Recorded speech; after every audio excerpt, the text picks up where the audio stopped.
From KREM 2 Spokane, Coeur d'Alene, your 24-hour news leader. Charles Rowe, Nadine Woodward, Peter Colford, and Rich Nichols. This is First News Live at 5.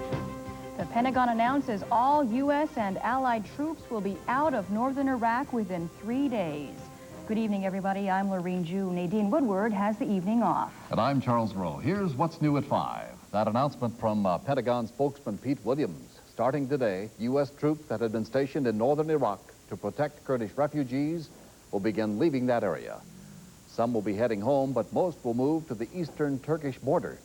Williams made it very clear the Allies are keeping a residual force nearby to protect the Kurds from possible retaliation by Iraqi forces.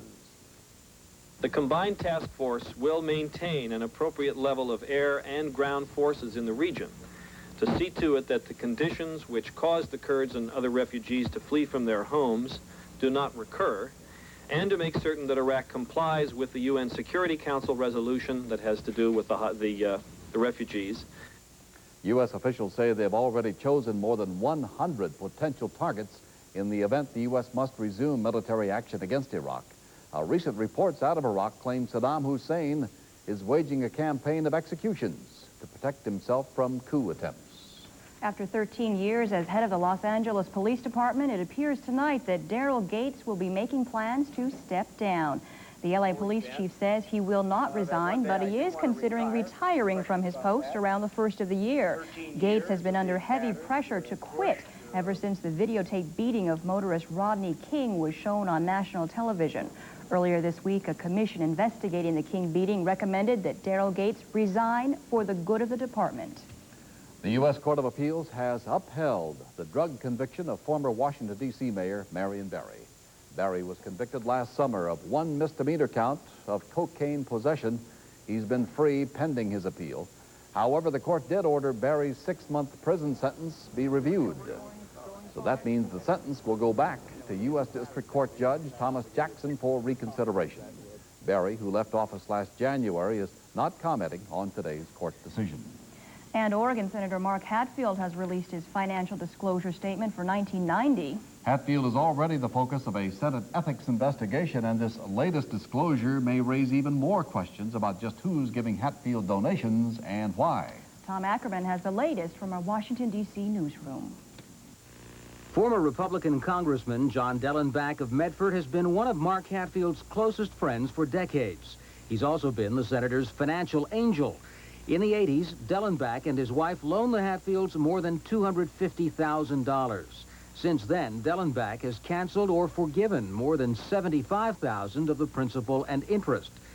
In Hatfield's just released disclosure statement for 1990, the senator reports he still owes Dellenbach a balance of between $15,000 and $50,000. But last October, Dellenbach granted Hatfield yet another personal loan for a similar sum. Dellenbach won't talk about the reason for the loans. Hatfield says only that Dellenbach has never communicated any special legislative interest to him.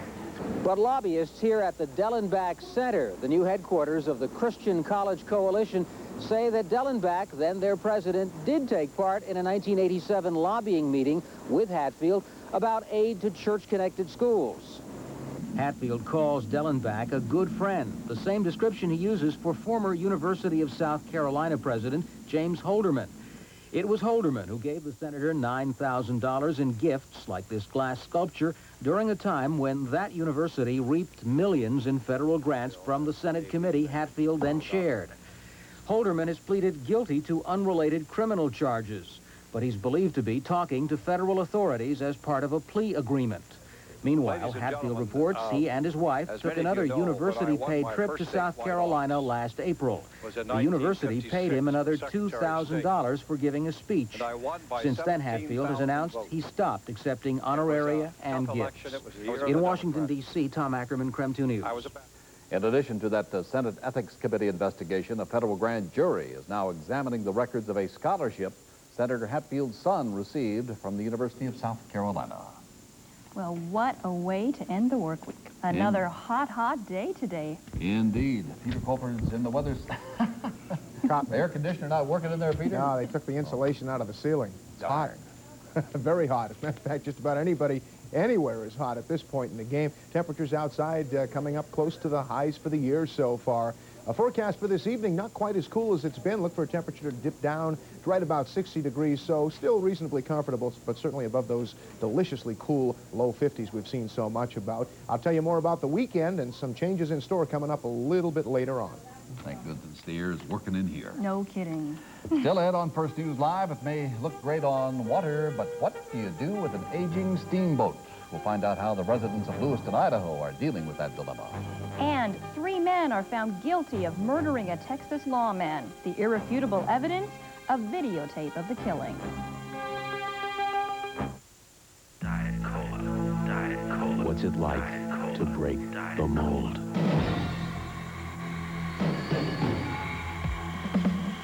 Taste the cold of Diet 7-Up. Taste the cold. Taste the cold. Feel it take you a few degrees away from the everyday.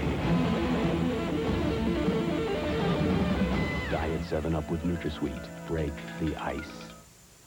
These people all have something in common. The cars they drive have that new-looking tires. And surprisingly, over half of today's cars drive on them. They're lower, they're wider. Some call them touring tires, others call them performance tires. Whatever you call them, at Les Schwab, we've got them. The right speed rating, the right size and style, backed and riding by the Les Schwab warranty. It's why we say, when you're ready to replace the tires on your new car, performance or touring, the name to know is Les Schwab. When you pick up your own fresh produce at Tidyman's, you get something extra. An incredible variety of your favorite vegetables. But you get something else. Your choice of the finest fruits, but even more. You get savings at Tidyman's that you won't find at many other stores. Farm fresh produce plus savings.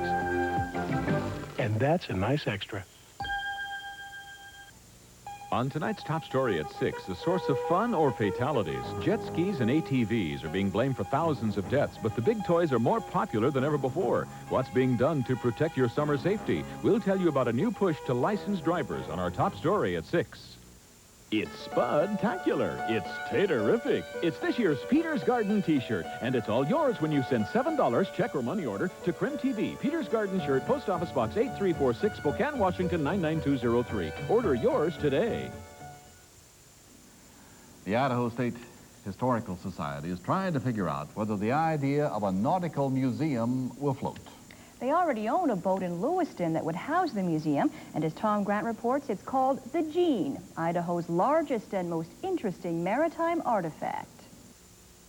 The Gene of Portland was built in 1938, and for 20 years it towed log barges up and down the Columbia River system. But today it's an empty hulk, sitting forgotten at the Hell's Gate Marina near Lewiston. Be careful where you step. This steam-powered stern wheeler has seen better days. Days when 3 crews of a dozen men or more made this their workplace and their home. If you had a job on it, it was a pretty cushy job, really. I mean, it's hard work out on the deck, but you did have a nice, fairly nice room to yourself anyway. Now the Spiders are the Gene's only crew.